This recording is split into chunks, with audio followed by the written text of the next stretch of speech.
Les Simpsons sont partis faire du parachutisme. Le parachute de Marge et des enfants s'est ouvert correctement, mais Homer a eu un problème. Son parachute était cassé. Homer est tombé rapidement et a percuté sa propre famille. Toute la famille Simpson est retombée du ciel, jusqu'à leur maison, détruisant complètement la maison et le canapé. Sans canapé, Homer a dû regarder la télévision en restant à moitié accroupi. Marge voulait sortir acheter un nouveau canapé, mais Homer en avait déjà commandé un identique sur Internet. Cependant, il ne s'attendait pas à une chose.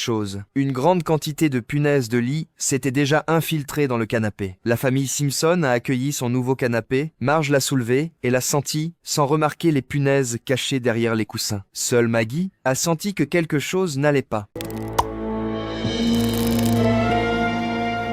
Ce soir-là, Bart a invité ses amis à la maison. Ils ont construit un château avec le canapé et ont joué à l'intérieur. Ils ne savaient pas que les punaises de lit étaient déjà entrées dans le corps de tout le monde, s'étaient accrochées aux vêtements et s'étaient propagées rapidement par contact physique dans tout Springfield. Très vite, Springfield a connu une crise de punaises de lit. Quand Homer a entendu le mot « punaise de lit », son corps a commencé à le démanger. Moi, il me les fait carrément voir.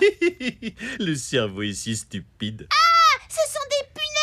Oh, comment on a toutes ces punaises? Sans doute les copains crasseux de Bart. Fiston, pourquoi tes copains sont si sales? Je sais pas, pourquoi tes copains sont des poivreaux? Touché.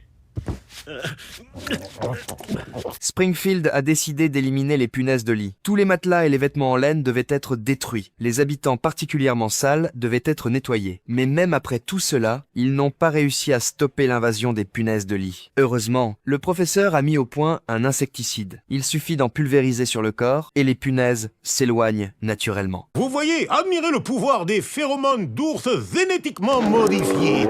Mais non!